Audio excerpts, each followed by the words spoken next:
पूज्य भगवान महावीर तथागत भगवान बुद्ध विज्ञ होते हुए भी लोक भाषाओं में गीता के ही संदेशवाहक हैं। आत्मा सत्य है और पूर्ण संयम से आत्मस्थिति का विधान है, ये गीता का ही विचार है। बुद्ध ने उसी तत्व को सर्वज्ञ तथा अविनाशी पद कहकर गीता के ही विचार को पुष्ट किया है। इतना ही नहीं, अपितु विश्व वाडम्मय में धर्म के नाम पर जो कुछ भी सार सर्वस्व है, जैसे एक ईश्वर, प्रार्थना, पश्चाताप, तप इत्यादि गीता के ही उपदेश हैं। वही उपदेश स्वामी श्री अड़गड़ानंद जी के मुखाब से निःसृत यथार्थ गीता कैसेट रूप में मानव मात्र की मुक्ति का दिव्य संदेश बनकर उपस्थित है।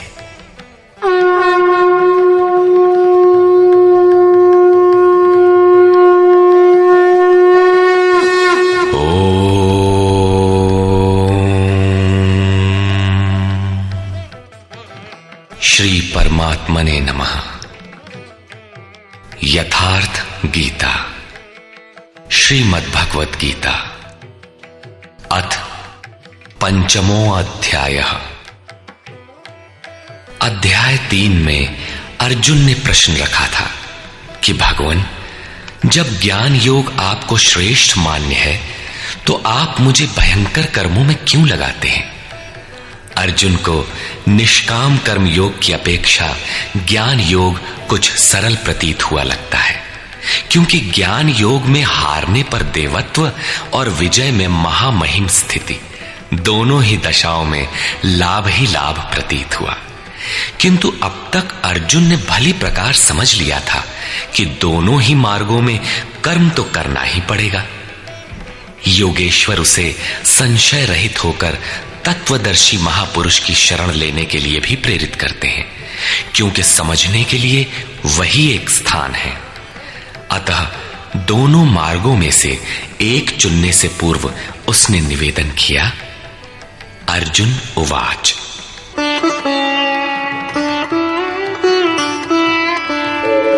संन्यासं कर्मणां कृष्ण पुनर्योगं च शंससि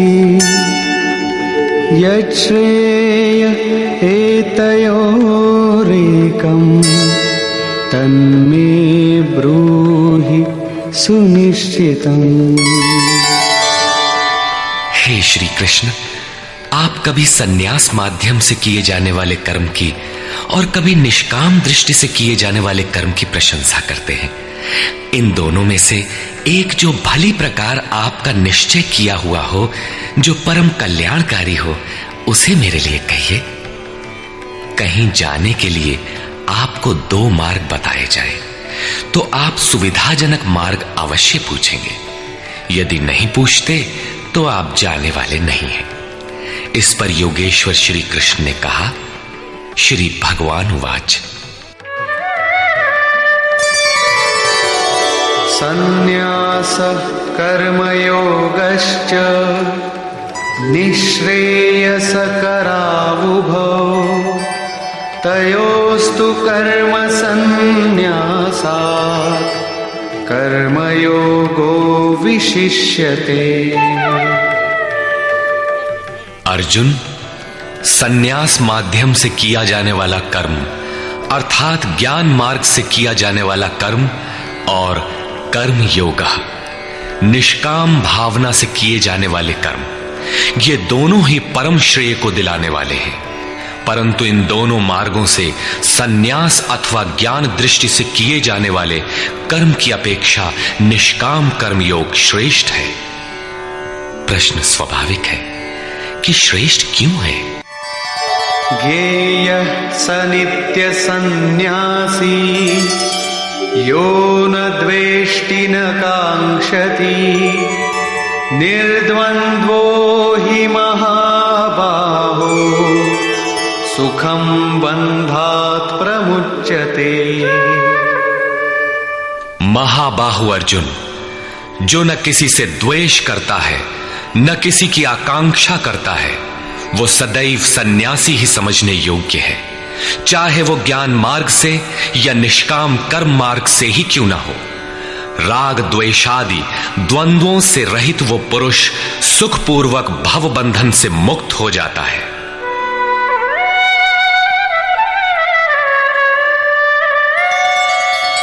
सांख्ययोगौ पृथग्बालाः प्रवदन्ति न पंडिताः एकमप्यास्थितः सम्यक् उभयोर्विन्दते फलम्। निष्काम कर्मयोग तथा ज्ञान योग, इन दोनों को वही अलग अलग बताते हैं जिनकी समझ इस पथ में अभी बहुत हल्की है, न कि पूर्ण ज्ञाता पंडित लोग। क्योंकि दोनों में से एक में भी अच्छी प्रकार स्थित हुआ पुरुष दोनों के फल रूप परमात्मा को प्राप्त होता है। दोनों का फल एक है, इसलिए दोनों एक ही समान हैं।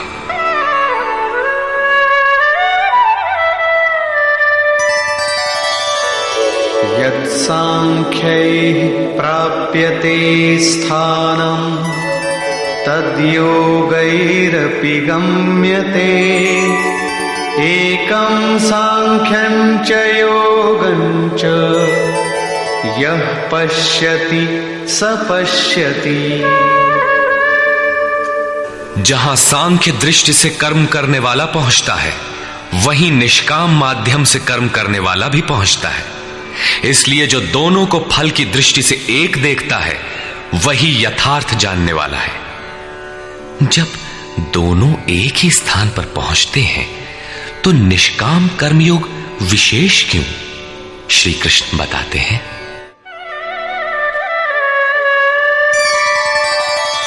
संन्यासस्तु महाबाहो दुःखमाप्तुमयो गतः योगयुक्तो मुनिर्ब्रह्म न चिरेणाधिगच्छति।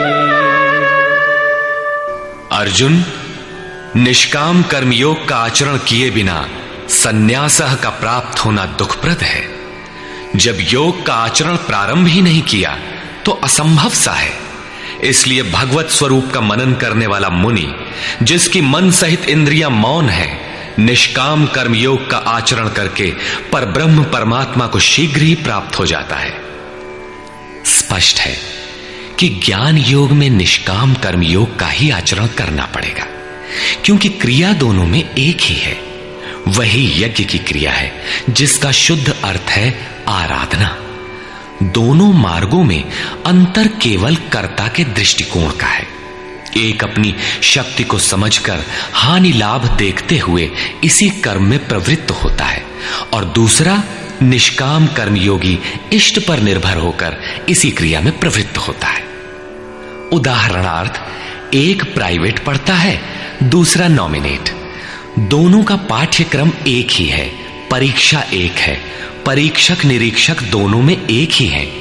ठीक इसी प्रकार दोनों के सद्गुरु तत्वदर्शी हैं और एक ही है, केवल दोनों के पढ़ने का दृष्टिकोण भिन्न है। पीछे जैसे श्री कृष्ण ने कहा कि काम और क्रोध दुर्जय शत्रु हैं, अर्जुन इन्हें तू मार। अर्जुन को लगा कि ये तो बड़ा कठिन है, किंतु श्री कृष्ण ने कहा, नहीं, शरीर से परे इंद्रियां हैं, इंद्रियों से परे मन है, मन से परे बुद्धि है, बुद्धि से परे तुम्हारा स्वरूप है, तुम वहां से प्रेरित हो। इस प्रकार अपनी शक्ति को सामने रखकर स्वावलंबी होकर कर्म में प्रवृत्त होना ज्ञान योग है। समर्पण के साथ इष्ट पर निर्भर होकर उसी कर्म में प्रवृत्त होना निष्काम कर्म योग है। दोनों की क्रिया एक है और परिणाम भी एक ही है। इसी पर बल देकर योगेश्वर श्री कृष्ण यहां कहते हैं कि योग का आचरण किए बिना सन्यास अर्थात शुभाशुभ कर्मों के अंत की स्थिति का प्राप्त होना असंभव है। श्री कृष्ण के अनुसार ऐसा कोई योग नहीं है कि हाथ पर हाथ रखकर बैठे बैठे कहो कि मैं परमात्मा हूं, शुद्ध हूं, बुद्ध हूं, मेरे लिए न तो कर्म है न बंधन, मैं भला बुरा कुछ करता दिखाई पड़ता भी हूं तो इंद्रियां अपने अर्थों में बरत रही हैं। ऐसा पाखंड श्री कृष्ण के शब्दों में कदापि नहीं है। साक्षात योगेश्वर भी अपने अनन्य सखा अर्जुन को बिना कर्म की ये स्थिति नहीं दे सके। यदि ऐसा वे कर सकते तो गीता की आवश्यकता ही क्या थी। कर्म तो करना ही पड़ेगा। कर्म करके ही सन्यास की स्थिति को पाया जा सकता है और योग युक्त पुरुष शीघ्र ही परमात्मा को प्राप्त हो जाता है। योग युक्त पुरुष के लक्षण क्या है, इस पर कहते हैं,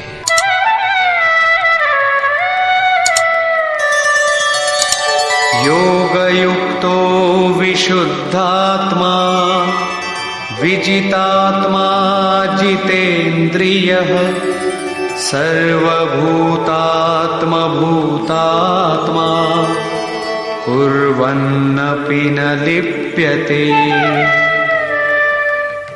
विशेष रूप से जीता हुआ है शरीर जिसका, जीती हुई है इंद्रियां जिसकी, और विशेष रूप से शुद्ध है अंतःकरण जिसका, ऐसा पुरुष संपूर्ण भूत प्राणियों की आत्मा के मूल उद्गम परमात्मा से एक ही भाव हुआ योग से युक्त है।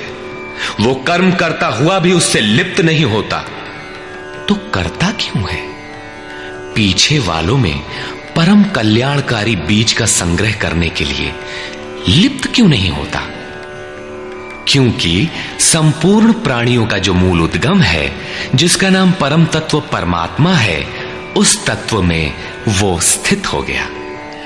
आगे कोई वस्तु नहीं जिसकी शोध करे।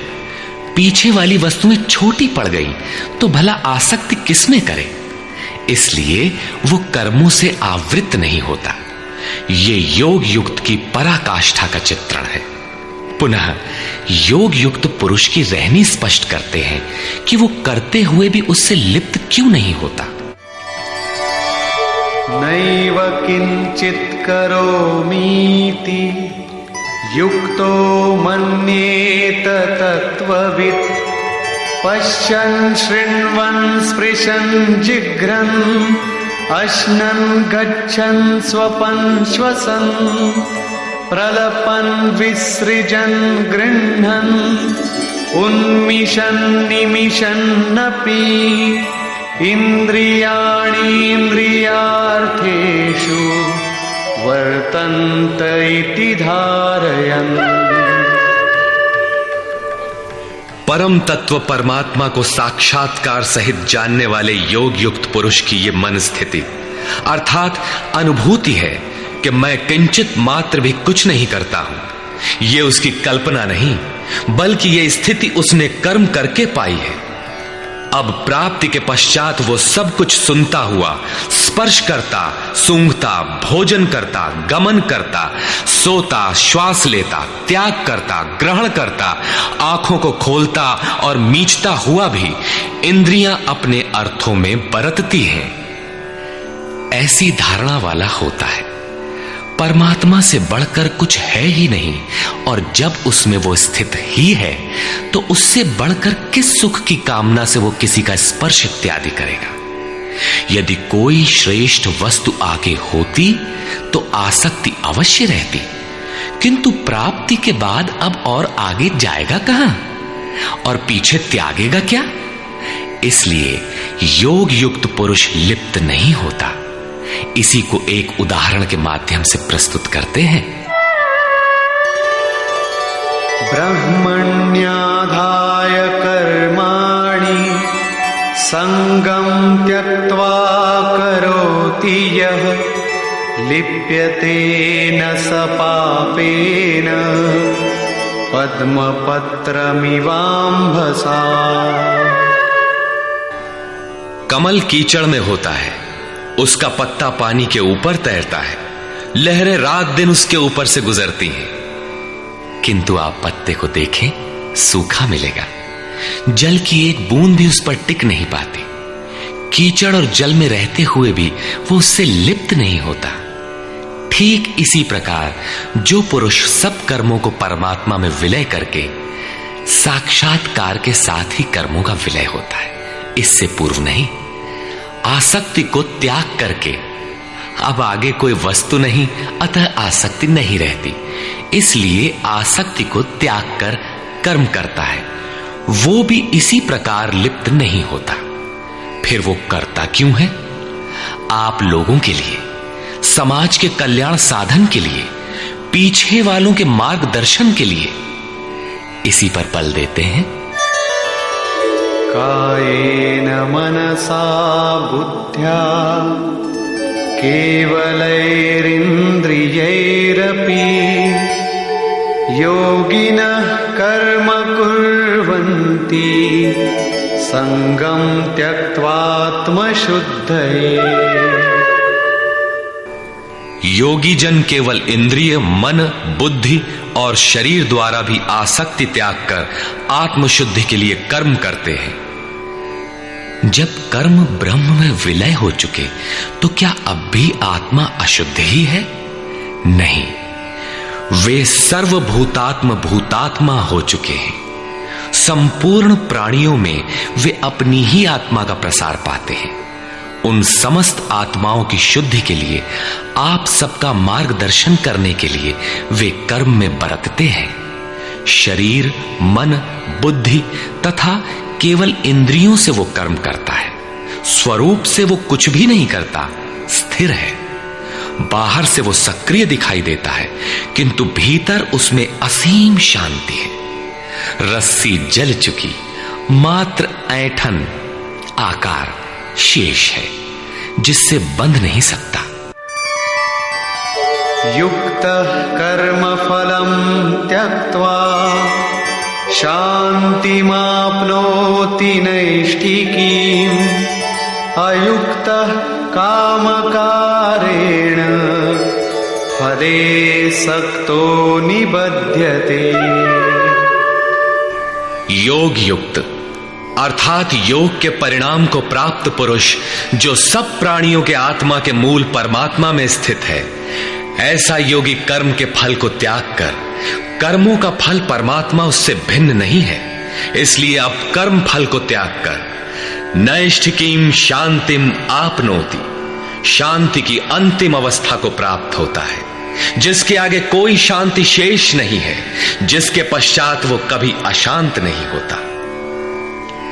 किंतु अयुक्त पुरुष, जो योग के परिणाम से युक्त नहीं है, अभी रास्ते में है, ऐसा पुरुष फल में आसक्त हुआ।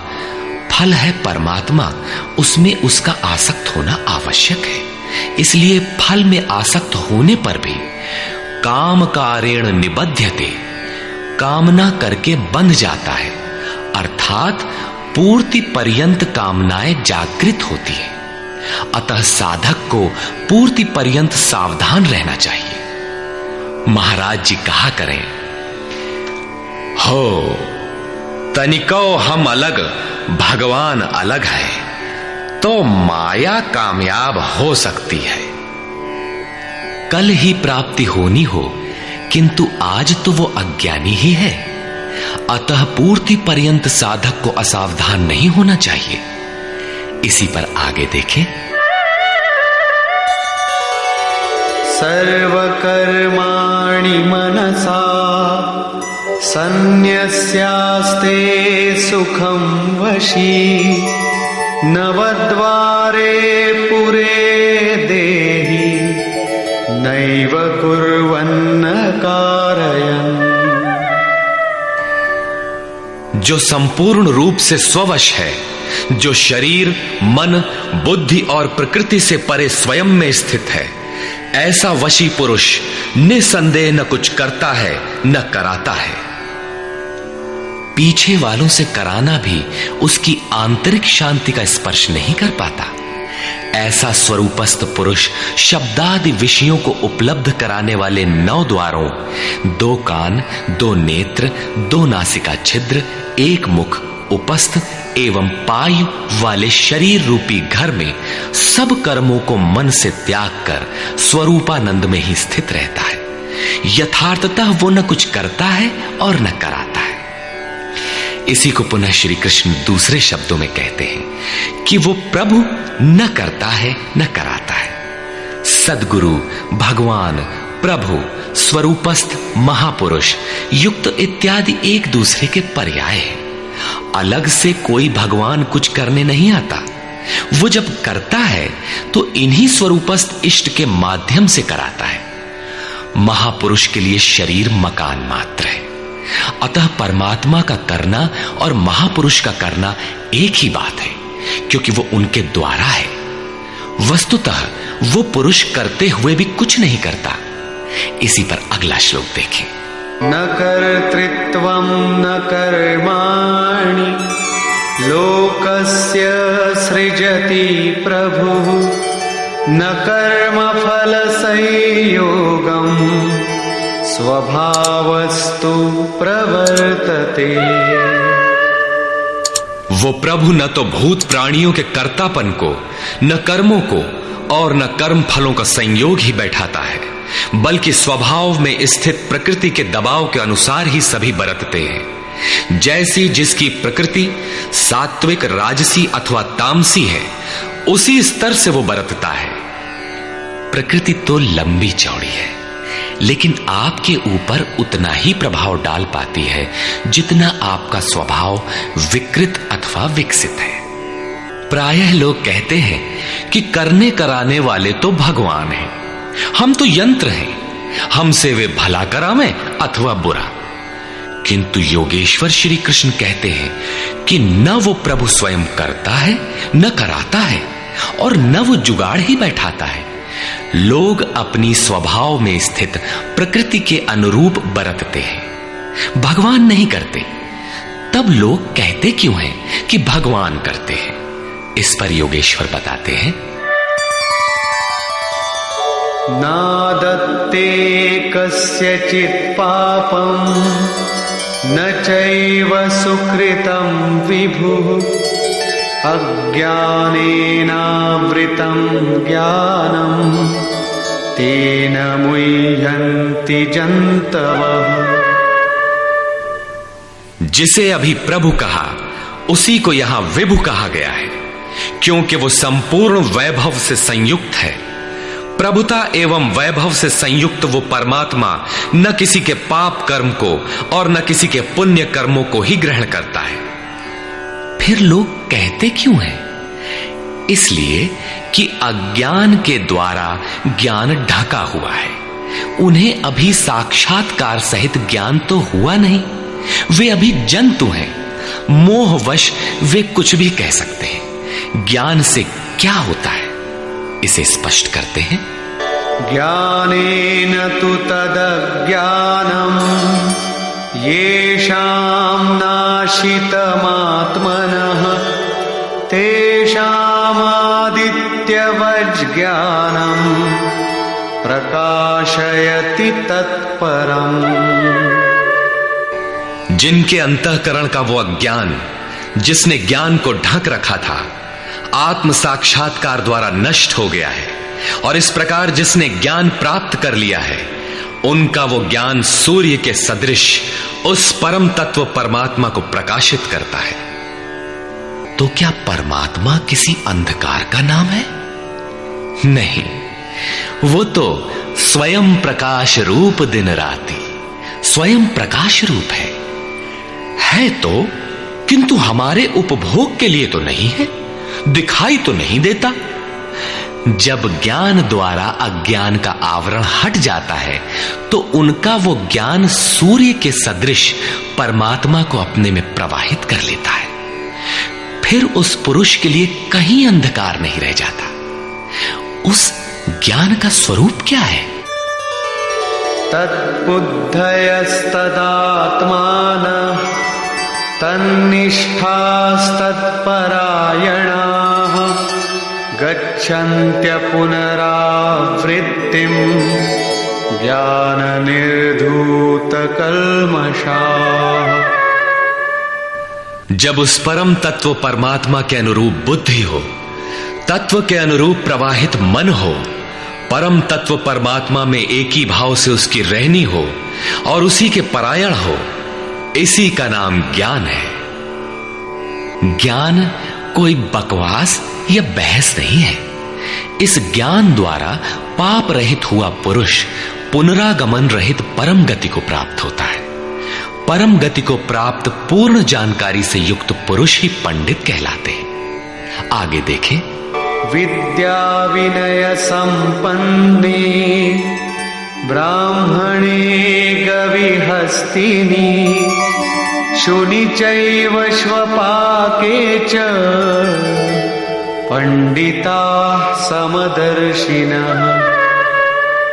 ज्ञान के द्वारा जिनका पाप शमन हो चुका है, जो अपनावर्ती परम गति को प्राप्त है, ऐसे ज्ञानी जन विनय युक्त ब्राह्मण तथा चांडाल में, गाय और कुत्ते में तथा हाथी में समान दृष्टि वाले होते हैं।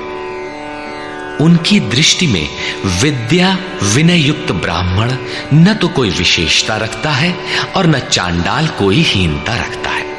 न गाय धर्म है और न कुत्ता अधर्म, और न हाथी विशालता ही रखता है। ऐसे पंडित ज्ञाता जन समदर्शी और समवर्ती होते हैं। उनकी दृष्टि चमड़ी पर नहीं रहती, बल्कि आत्मा पर पड़ती है। अंतर केवल इतना है, विद्या विनय संपन्न स्वरूप के समीप है और शेष कुछ पीछे है। कोई एक मंजिल आगे है तो कोई पिछले पड़ाव पर। शरीर तो वस्त्र है। उनकी दृष्टि वस्त्र को महत्व नहीं देती, अपितु उनके हृदय में स्थित आत्मा पर पड़ती है। इसलिए वे कोई भेद नहीं रखते। श्री कृष्ण ने पर्याप्त गो सेवा की थी। उन्हें गाय के प्रति गौरवपूर्ण शब्द कहना चाहिए था, किंतु उन्होंने ऐसा कुछ भी नहीं कहा। श्री कृष्ण ने गाय को धर्म में कोई स्थान नहीं दिया। उन्होंने केवल इतना माना कि अन्य जीव आत्माओं की तरह उसमें भी आत्मा है। गाय का आर्थिक महत्व जो भी हो, उसका धार्मिक वैशिष्ट्य परिवर्ती लोगों की देन है। श्री कृष्ण ने पीछे बताया कि अविवेकियों की बुद्धि अनंत शाखाओं वाली होती है, इसलिए वे अनंत क्रियाओं का विस्तार कर लेते हैं। जबकि निष्काम कर्म योग में अर्जुन, निर्धारित क्रिया एक ही है, यज्ञ की प्रक्रिया आराधना। अपुनरावृत्ति वाला ऐसा महापुरुष उस विद्या विनय संपन्न ब्राह्मण, चांडाल, कुत्ते, हाथी और गाय सब पर समान दृष्टि वाला होता है, क्योंकि उसकी दृष्टि हृदय स्थित आत्म स्वरूप पर पड़ती है। ऐसे महापुरुष को परम गति में क्या मिला है और कैसे, इस पर प्रकाश डालते हुए योगेश्वर श्री कृष्ण बताते हैं। इहैव तैर्जितः सर्गो येषां साम्ये स्थितं मनः निर्दोषं हि समं ब्रह्म तस्माद् ब्रह्मणि ते स्थिताः। उन पुरुषों द्वारा जीवित अवस्था में ही संपूर्ण संसार जीत लिया गया, जिनका मन समत्व में स्थित है। मन के समत्व का संसार जीतने से क्या संबंध? संसार मिट ही गया तो वो पुरुष रहा कहां? श्री कृष्ण कहते हैं, निर्दोषम हि समम ब्रह्म। वो ब्रह्म निर्दोष और सम है। इधर उनका मन भी निर्दोष और सम स्थिति वाला हो गया। तस्मात् ब्रह्मणि ते स्थिताः। इसलिए वो ब्रह्म में स्थित हो जाता है। इसी का नाम अपुनरावर्ती परम गति है। ये कब मिलता है? जब संसार रूपी शत्रु जीतने में आ जाए। संसार कब जीतने में आता है? जब मन का निरोध हो जाए, समत्व में प्रवेश पा जाए, क्योंकि मन का प्रसार ही जगत है। जब वो ब्रह्म में स्थित हो जाता है, तब ब्रह्मविद का लक्षण क्या है, उसकी रहनी स्पष्ट करते हैं। न प्रहिष्येत् प्रियं प्राप्य नो द्विजेत् प्राप्य चाप्रियं स्थिरबुद्धिरसम्मूढो ब्रह्मविद् ब्रह्मणि स्थितः। उसका कोई प्रिय अप्रिय होता नहीं, इसलिए जिसे लोग प्रिय समझते हैं उसे पाकर वो हर्षित नहीं होता, और जिसे लोग अप्रिय समझते हैं, जैसा धर्मावलंबी चिन्ह लगाते हैं, उसे पाकर वो उद्वेगवान नहीं होता है। ऐसा स्थिर बुद्धि, असम्मूढ़, संशय रहित ब्रह्मविद, ब्रह्म से संयुक्त ब्रह्मवेत्ता, ब्रह्मणि स्थितः, परात्पर ब्रह्म में सदैव स्थित है। बाह्य स्पर्शेष्वसक्तात्मा विन्दत्यात्मनि यत् सुखम् स ब्रह्मयोगयुक्तात्मा सुखमक्षयमश्नुते। बाहर संसार के विषय भोगों में अनासक्त पुरुष अंतरात्मा में स्थित जो सुख है उस सुख को प्राप्त होता है। वो पुरुष ब्रह्म योग युक्त आत्मा, पर ब्रह्म परमात्मा के साथ मिलन से युक्त आत्मा वाला है। इसलिए वो अक्षय आनंद का अनुभव करता है, जिस आनंद का कभी क्षय नहीं होता। इस आनंद का उपभोग कौन कर सकता है? जो बाहर के विषय भोगों से अनासक्त है। तो क्या भोग बाधक हैं? भगवान श्री कृष्ण कहते हैं, ये हि संस्पर्शजा भोगा दुःखयोनय एव ते आद्यन्तवन्तः कौन्तेय न तेषु रमते बुधः।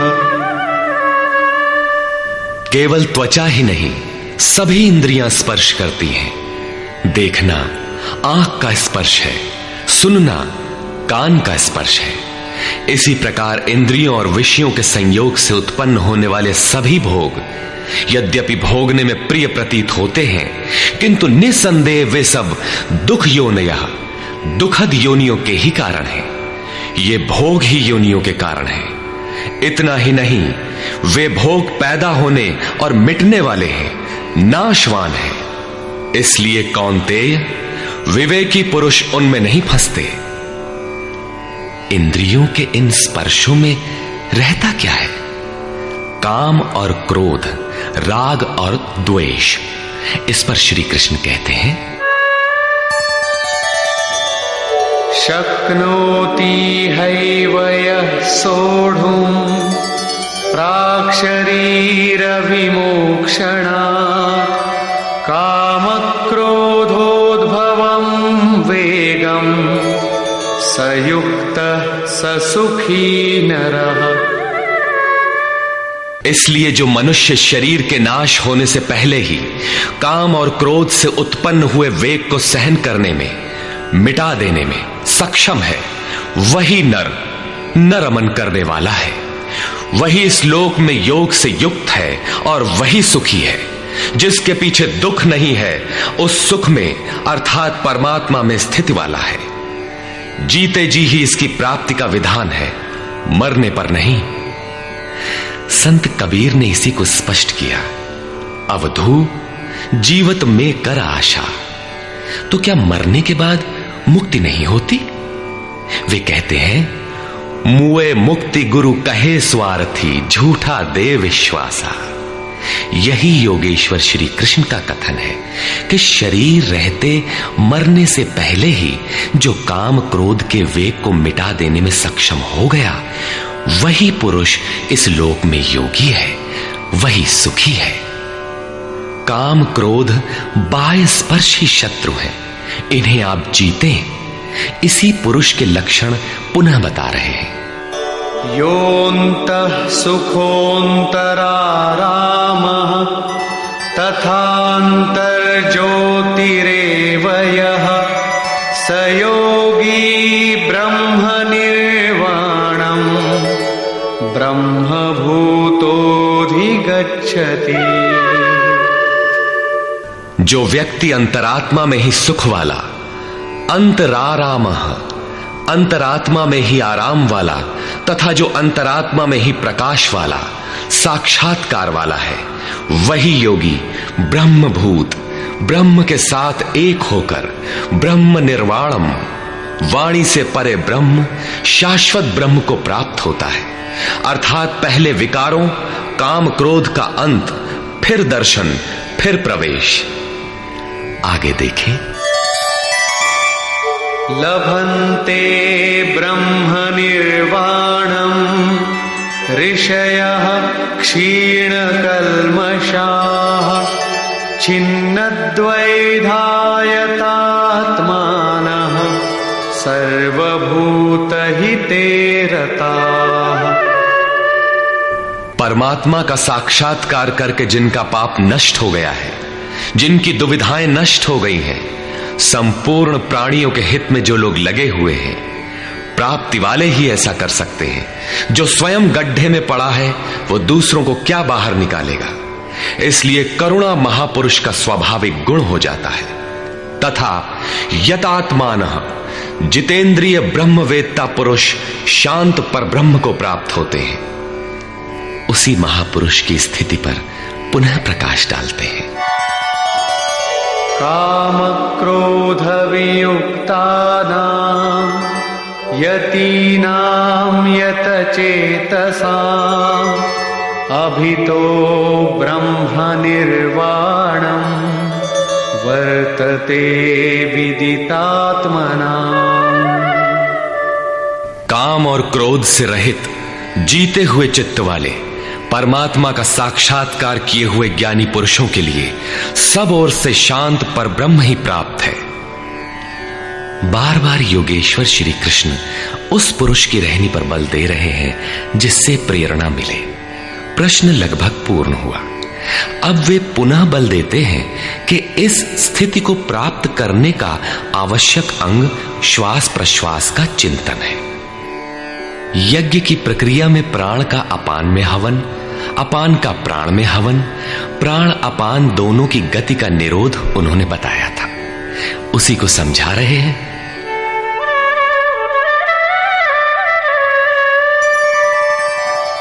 स्पर्शान् कृत्वा बहिर्बाह्यान् चक्षुश्चैवान्तरे भ्रुवोः प्राणापानौ समौ कृत्वा नासाभ्यन्तरचारिणौ यतेन्द्रियमनोबुद्धिः मुनिर्मोक्षपरायणः विगतेच्छाभयक्रोधो यः सदा मुक्त एव सः। अर्जुन, बाहर के विषयों दृश्यों का न चिंतन करते हुए उन्हें त्याग कर नेत्रों की दृष्टि को भ्रिकुटी के बीच में स्थिर करके, भ्रुवोह अंतरे का ऐसा अर्थ नहीं कि आंखों के बीच या भावों के बीच कहीं देखने की भावना से दृष्टि लगाएं। भ्रिकुटी के बीच का शुद्ध अर्थ इतना है कि सीधे बैठने पर दृष्टि भ्रिकुटी के ठीक मध्य से सीधे आगे बढ़े। दाहिने बाएं इधर उधर चकपक न देखें। नाक की डाणी पर सीधी दृष्टि रखते हुए नासिका के अंदर विचरण करने वाले प्राण और अपान वायु को सम करके, अर्थात दृष्टि तो वहां स्थिर करो और सुरत को श्वास में लगा दो कि कब श्वास भीतर गई, कितनी रुकी। लगभग आधा सेकंड रुकती है, प्रयास करके न रोकें। कब श्वास बाहर निकली, कितनी देर तक बाहर रही। श्वास में उठने वाली नाम ध्वनि सुनाई पड़ती रहेगी। इस प्रकार श्वास प्रश्वास पर जब सुरत टिक जाएगी तो धीरे धीरे श्वास अचल स्थिर ठहर जाएगी, सम हो जाएगी। न भीतर से संकल्प उठेंगे और न बाह्य संकल्प अंदर टकराव कर पाएंगे। बाहर के भोगों का चिंतन तो बाहर ही त्याग दिया गया था, भीतर भी संकल्प नहीं जागृत होंगे। सुरत एकदम खड़ी हो जाती है, तैल धारावत। तेल की धारा पानी की तरह टप टप नहीं गिरती, जब तक गिरेगी धारा ही गिरेगी। इसी प्रकार प्राण और अपान की गति एकदम सम स्थिर करके इंद्रियों, मन और बुद्धि को जिसने जीत लिया है, इच्छा, भय और क्रोध से रहित, मननशीलता की चरम सीमा पर पहुंचा हुआ मोक्ष परायण मुनि सदा मुक्त ही है।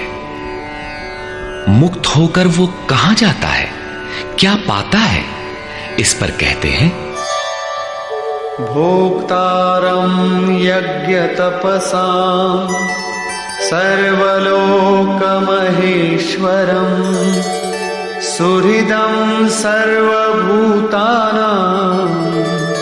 ज्ञात्वा मां शान्तिमृच्छति।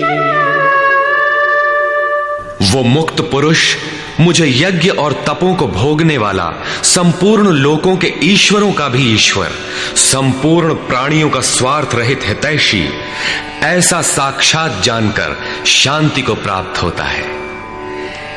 योगेश्वर श्री कृष्ण कहते हैं कि उस पुरुष के श्वास प्रश्वास के यज्ञ और तप का भोक्ता मैं हूं।